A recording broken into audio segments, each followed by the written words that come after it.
Olá, que bom que você veio. Que bom tê-lo comigo nesta que já é a nossa terceira reunião. Você sabe, o Projeto Alcance está apresentando uma série de 5 mensagens falando sobre a vida, a obra e o legado de Jesus Cristo.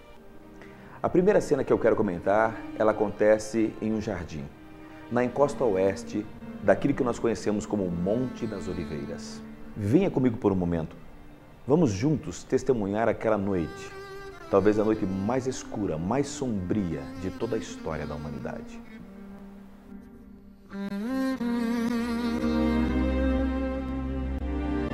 A cena é bastante simples.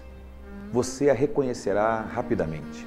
Comece a pensar, é um bosque de oliveiras retorcidas, grandes pedras estão espalhadas pelo chão, há uma cerca rodeando toda aquela ambiência, uma cerca de pedras e uma cerquinha muito baixa. A noite está muito escura, muito escura. Agora você consegue ver, você consegue perceber entre as folhagens e observe a cena. Olhe com muita atenção. Você olha e começa a perceber que ali há uma pessoa. Ali há uma figura solitária. A pergunta é, o que ela está fazendo? Quando você olha, você percebe que ela está estirada no chão. O rosto dela está sujo de poeira, de lágrimas. Os punhos, como que num ato de angústia, golpeiam o chão duro. Você consegue percebê-la? Você consegue vê-la? Os olhos dele estão arregalados pelo medo. Os olhos estão tomados pela aflição. O cabelo está emaranhado pelo aquele suor salgado.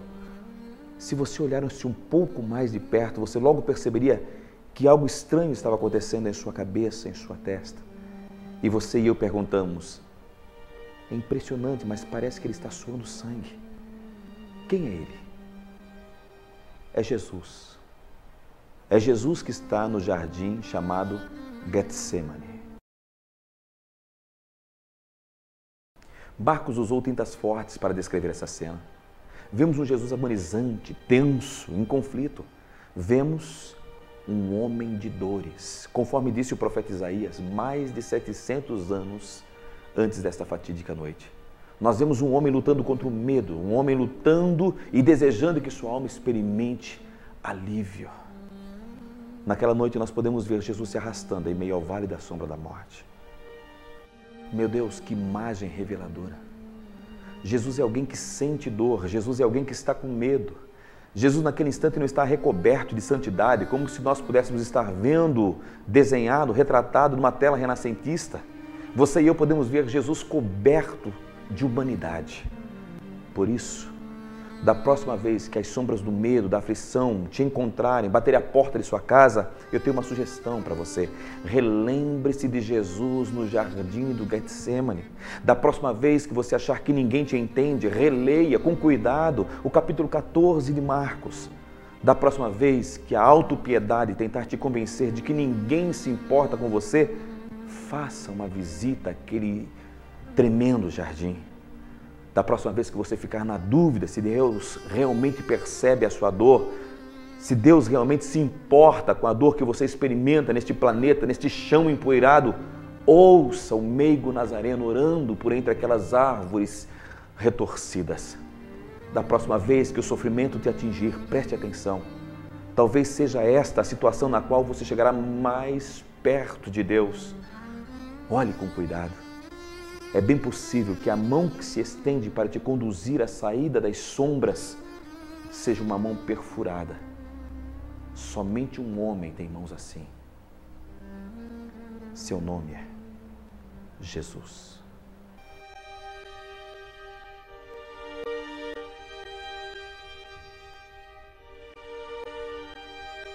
O que você faz quando é traído? Ninguém gosta de ser traído. As traições nos pegam de maneira inesperada. O que é que você faz? Vai embora? Fica irritado? Começa a bolar maneiras e planos de dar o troco? É preciso aprender a lidar com a traição. É preciso lidar com a traição de alguma maneira, de algum modo. Vejamos como foi que Jesus lidou com ela. É preciso notar como foi que Jesus viu a Judas, para que a gente possa entender como foi que ele lidou com a traição. O que Judas fez foi terrivelmente injusto. Não há indicações de que Jesus tenha maltratado Judas em alguma ocasião. Nenhuma indicação de que Jesus tenha rejeitado a Judas, ou que Judas tenha sido rejeitado ou sido deixado de lado por Jesus. A traição seria menos nojenta, menos asquerosa, se Judas tivesse recebido alguma proposta dos inimigos de Jesus. Mas você sabe, não foi assim. Foi Judas que fez a proposta. A traição foi ideia dele. E o método da traição, você se lembra qual foi usado? Ele usou um beijo.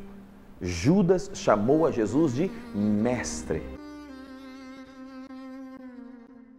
Se existe uma palavra que eu jamais usaria para Judas, seria a palavra amigo. Jesus o chamou de amigo porque Jesus podia ver nele algo que você e eu não podemos ver. Jesus poderia ser consciente de coisas que você e eu talvez não tenhamos consciência. Jesus sabia que Judas fora seduzido por um adversário poderoso. Jesus tinha consciência da astúcia e do poder das palavras de Satanás.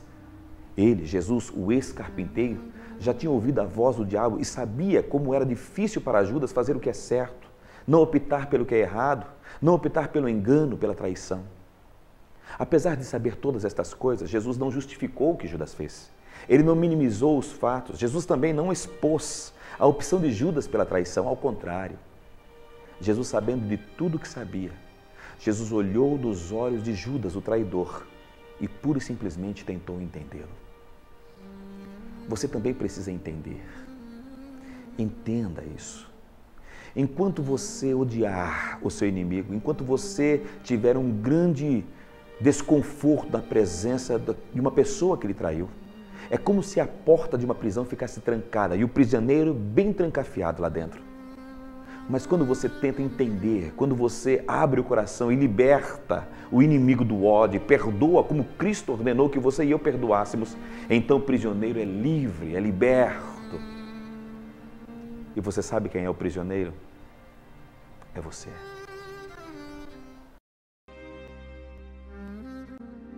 Terminado aquele julgamento, Jesus foi entregue para ser crucificado. Os soldados o levaram. O que queriam aqueles soldados? Na verdade, eles queriam sangue. E por quererem sangue, eles açoitaram a Jesus. O chicote do legionário era feito de tiras de couro com pontas de metal ou então pedaços de ossos. Seu objetivo era um só: bater, ferir o condenado até que ele ficasse a 1 centímetro da morte. Ele era colocado naquilo que nós chamamos de poste de tortura. Não havia dúvida de que Jesus estava à beira da morte. As dúvidas todas se dissipam quando nós percebemos que as suas mãos, ao serem desatadas, faz com que o seu corpo caia bruscamente ao chão. O açoitamento foi o primeiro ato dos soldados. A crucificação seria o terceiro ato dos soldados. Não, eu não pulei o segundo ato. Eu vou comentá-lo daqui a um pouco. Embora suas costas estivessem feridas, profundamente machucadas, os soldados colocaram a travessa da cruz sobre os ombros de Jesus e fizeram com que ele andasse até o lugar da caveira e aí então o executaram. Nós não podemos culpar os soldados por esses dois atos. Eles estavam cumprindo ordens, cumprindo um protocolo normal a toda e qualquer execução. Mas difícil mesmo é entender o que foi que eles fizeram entre estes dois eventos, entre o momento do açoitamento e a crucificação. A palavra do Senhor nos diz em Mateus, no capítulo 27, do versículo 26 ao versículo 31, o seguinte, preste bem atenção comigo. Então Pilatos mandou açoitar Jesus e o entregou para ser crucificado. Então os soldados do governador levaram Jesus ao pretório e reuniram toda a tropa ao seu redor. Tiraram-lhe as vestes e o puseram nele um manto vermelho. Fizeram uma coroa de espinhos e a colocaram em sua cabeça. Puseram uma vara em sua mão direita e, ajoelhando-se diante dele, zombavam: Salve, Rei dos Judeus! Cuspiram nele e, tirando-lhe a vara, batiam-lhe com ela na cabeça. Depois de terem zombado dele, tiraram-lhe o manto e vestiram-lhe suas próprias roupas. Então o levaram para crucificá-lo. O ato de cuspir não tinha o propósito de ferir o corpo. Ao cuspirem nele, os soldados queriam humilhar, degradar a alma do condenado. O que os soldados estavam fazendo? Eles, na verdade, sentiam-se grandes e fortes ao fazer Cristo parecer pequeno. Se o cuspe dos soldados representa a sujeira que há em nossos corações, observe o que Jesus fez com a nossa imundície. Ele a levou até a cruz. Perceba que até mesmo esse detalhe havia sido profetizado por Isaías. Ofereci minhas costas àqueles que me batiam, meu rosto àqueles que arrancavam minha barba. Não escondi a minha face da zombaria e também dos cuspes. A essência do nosso pecado, presente nas cusparadas dos soldados, estava agora misturada com sangue e com suor do meigo Messias. Os anjos, porém, estavam a uma pequena oração de distância. Poderiam eles ter pelo menos limpado o rosto de Jesus. Se Jesus lhes tivesse pedido, sim, eles poderiam ter feito isso e muito mais, mas não o fizeram, só porque Jesus não ordenou que eles o fizessem. Por alguma razão, aquele que escolheu os cravos, aquele que escolheu a cruz, também escolheu e aceitou o cuspe, a humilhação que vinha dos homens, a saliva que saía de suas bocas. Junto com a lança e a esponja embebida em vinagre, Jesus suportou até mesmo o cuspe do homem. Aquele que não conheceu o pecado, ele assumiu a face de um pecador. E ele fez isso para que eu e você pudéssemos assim assumirmos a face de um homem santo.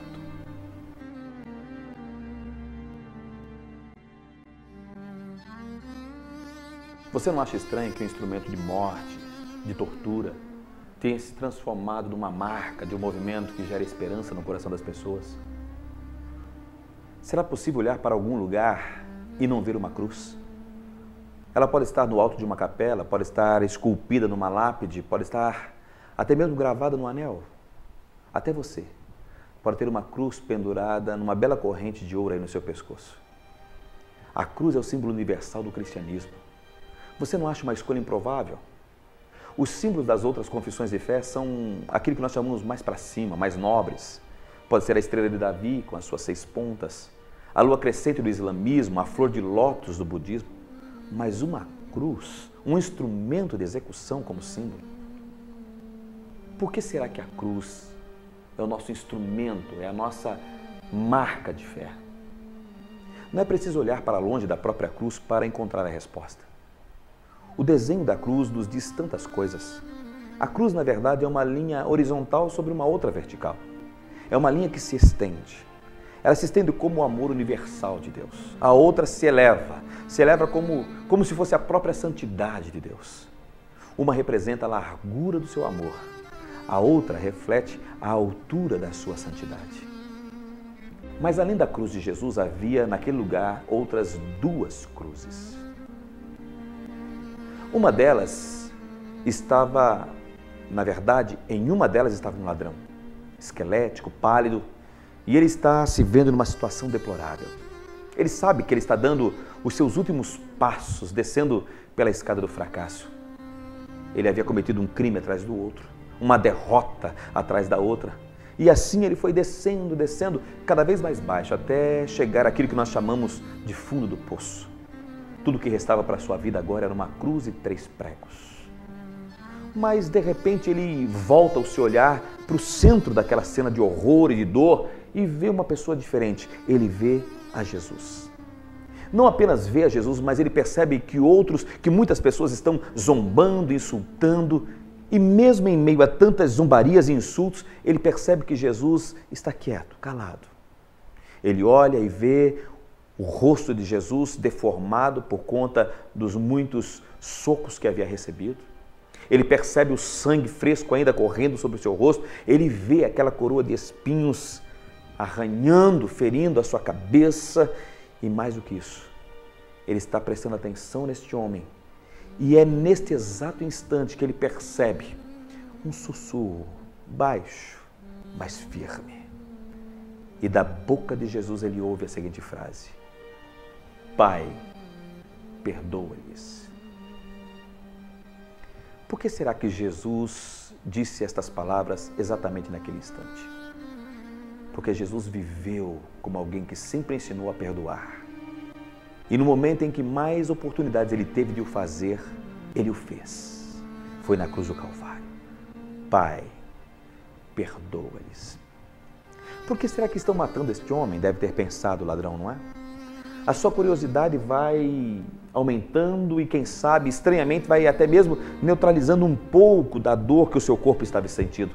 Por um instante, como se isto fosse possível, ele sente que a dor vai se esvaindo, ele vai se esquecendo da dor, dos pulsos, das câimbras nas pernas e vai ao mesmo tempo sentindo o seu coração aquecer. Lentamente, este homem, condenado com justiça, ele começa a se importar. Ele começa a se interessar por aquele homem que aos seus olhos é um mártir. Nos olhos de Jesus ele percebe numa raiva, num rancor, numa angústia. Nos olhos de Jesus há lágrimas. De repente os seus pensamentos são interrompidos pela zombaria do criminoso da outra cruz, do outro lado da cruz. Nós chamamos esse de o segundo ladrão. O segundo ladrão também estava olhando para Jesus, mas esse estava olhando através de uma outra ótica. Ele está agora com um olhar totalmente manchado pelo cinismo.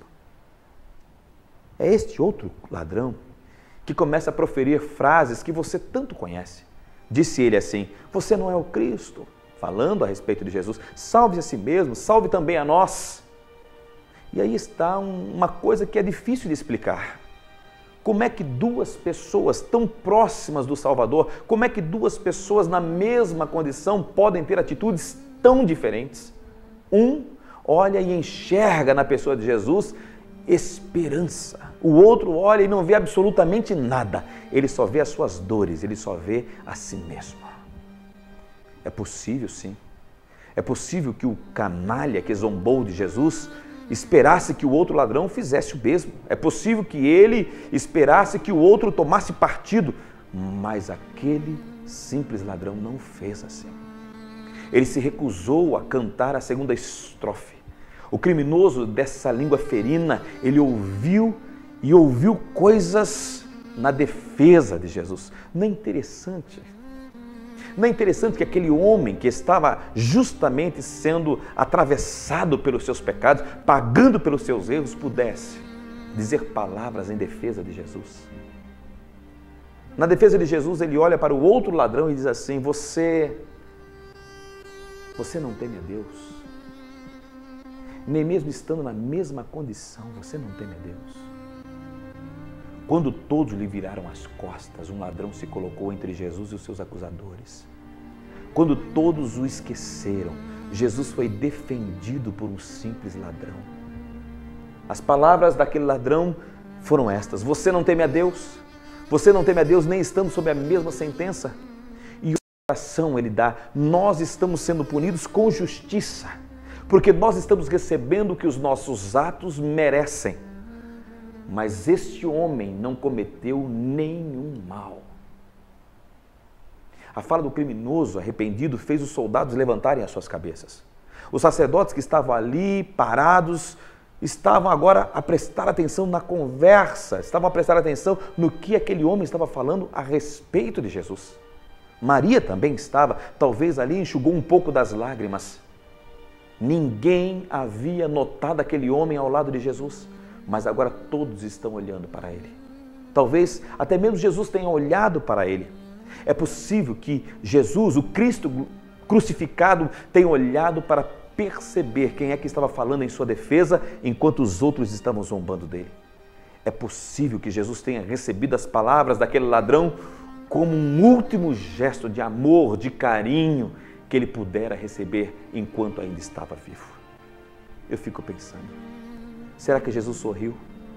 Será que Jesus esboçou um leve sorriso quando viu mais uma ovelha entrando para o seu rebanho? É isso mesmo, é exatamente isso que aconteceu com aquele ladrão. Minutos antes dos portões da vida se fecharem, minutos antes dele morrer, ele estava entrando para um lugar seguro. Mas eu gostaria que você novamente ouvisse a pergunta que ele fez. Como poderia um homem como esse estar recebendo o que está recebendo, se nenhum mal ele fez, se nenhum crime ele cometeu? A pergunta revela algumas verdades que nós precisamos compreender se nós quisermos de fato sermos amigos de Jesus. Você e eu precisamos admitir que nós somos culpados e que Jesus é inocente. Você e eu precisamos aceitar que nós somos sujos e que Jesus é limpo, é inocente, é puro, que Jesus nunca pecou. Nós precisamos finalmente entender que nós estamos errados. Você e eu estamos errados. E Jesus está sempre certo. Ele não estava naquela cruz por conta dos seus próprios pecados. Ele estava naquela cruz por minha causa. Ele estava naquela cruz por sua causa. Depois de ter entendido isso, o pedido daquele ladrão, que nós podemos chamar de recém-convertido, se tornou uma reação tão natural, tão compreendida. Olhando nos olhos, quem sabe, ele sabe que é a sua última esperança. Ele faz um pedido que muitos e muitos cristãos já fizeram centenas e centenas de vezes. Jesus, lembra-te de mim quando entrares no teu reino. Sem oração solene, sem novenas, sem missas, sem cultos em catedrais suntuosas, apenas um pedido desesperado de ajuda, uma última esperança. Neste momento, exatamente neste momento, o mundo parou, tudo ao redor se estagnou e Jesus realizou o maior milagre que se poderia realizar na cruz. Aquele milagre foi tão grande, mas tão grande, que ele era mais impactante do que o terremoto, ele era mais grandioso do que o rasgar do véu no templo. Ele era maior até mesmo do que aquelas trevas imensas que tomaram conta de toda Jerusalém no momento da sua morte. O milagre que Jesus realizou naquela hora era ainda maior do que todos os ressuscitados que o foram quando ele também se ressuscitou. Eu lhe garanto, disse Jesus, você estará comigo hoje no paraíso. Preso na cruz, Jesus realizou o milagre do perdão. Era um criminoso enterrado até o pescoço em pecado. Ele foi recebido por um Salvador manchado de sangue. Jesus fez isto com ele, Jesus fez isto comigo, Jesus quer fazer isto com você. Este é o poder que a cruz tem. É quando Deus se identifica comigo e com você. A cruz é o lugar de encontro entre a nossa vil humanidade e a santa divindade do nosso Senhor. Você precisa se encontrar com Deus também na cruz do Calvário.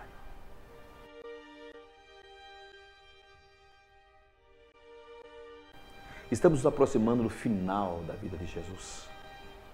No último compasso da sua sinfonia terrena, nós estamos como que a ouvir os sons de um homem sedento. Jesus, com seus lábios fendidos e boca seca como algodão, garganta ressecada a ponto de não poder engolir, voz fraca, rouca, quase a ponto de não conseguir pronunciar palavra alguma. Ele tem sede. Ah, Jesus tem sede. Como ele está sedento. O último momento em que algo molhado tocou seus lábios aconteceu cerca de 12 horas antes. 12 horas desde que tomou uma taça de vinho na última ceia com os seus. Depois daquela ceia, Jesus foi espancado, foi cuspido, ferido, cortado. Jesus carregou uma cruz com o peso de todos os pecados da humanidade e nenhuma gota de líquido chegou à sua garganta. Ele tem sede. Como Jesus tem sede. Mais uma vez constatamos o mesmo que em outras ocasiões. Ele é Deus e, portanto, poderia ter feito algo em relação a isso. Foi Ele que transformou água em vinho, foi Ele que controlou as ondas do mar da Galileia com a sua voz, foi Ele que acalmou os ventos. O Salmo de número 107 diz que Ele pode transformar desertos em açudes. O Salmo de número 114 diz que Ele pode fazer de um rochedo uma fonte. Se é assim, por que Jesus se permitiu ter sede, tamanha sede? Ele não precisava sentir sede, pelo menos não nos níveis que ele sentiu quando estava na cruz. 6 horas antes havia-lhe sido oferecida uma bebida e ele recusou. Isso está escrito aqui na Bíblia. Eu gostaria que você pudesse, por favor, por alguns instantes, observar o texto comigo. Levaram Jesus ao lugar chamado Gólgota, que quer dizer lugar da caveira.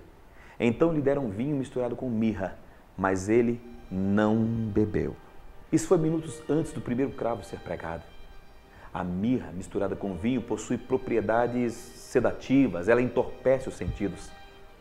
Mas Jesus recusou-se a ser entorpecido pela droga.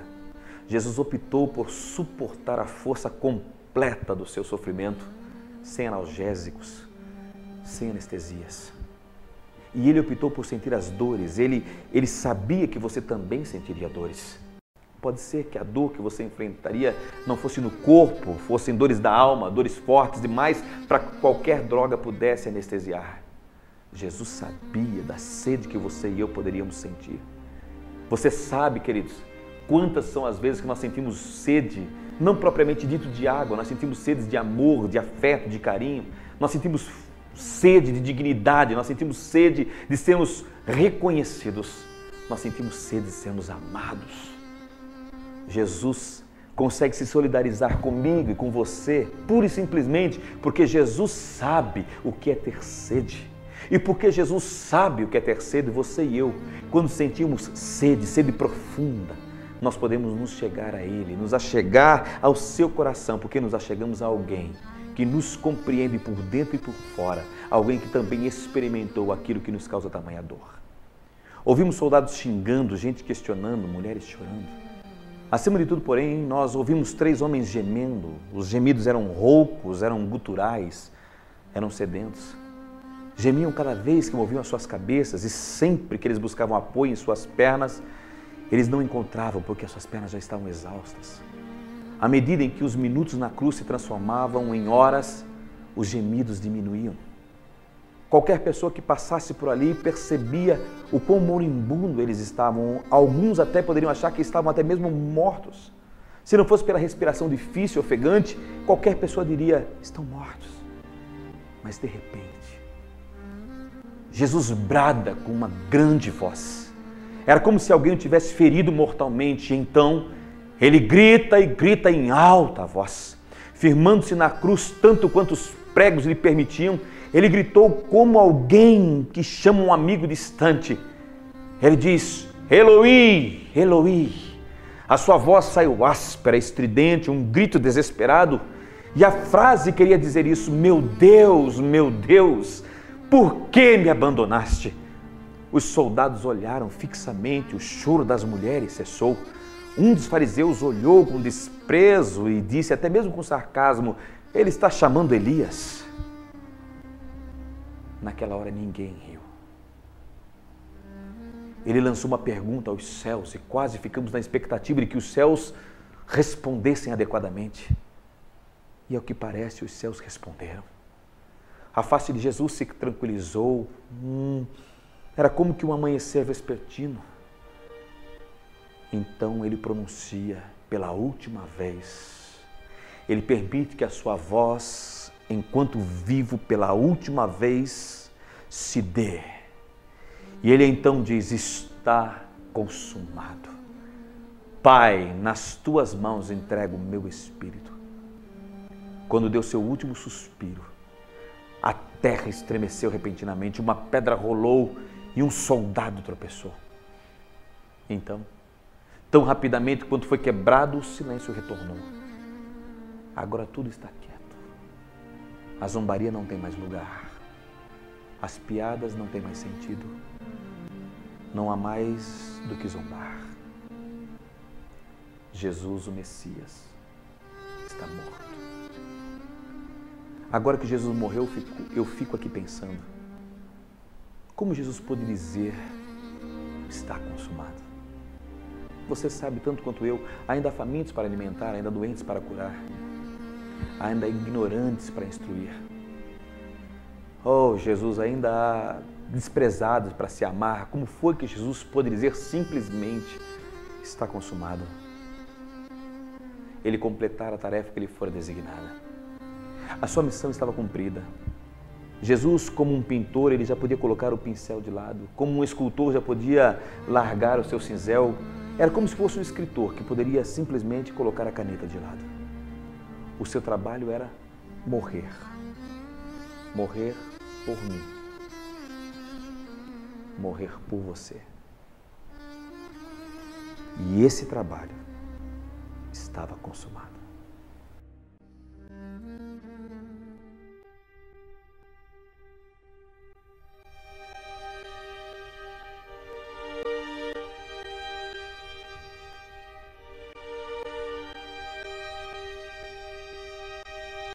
Mas Cristo não permaneceu morto, você sabe.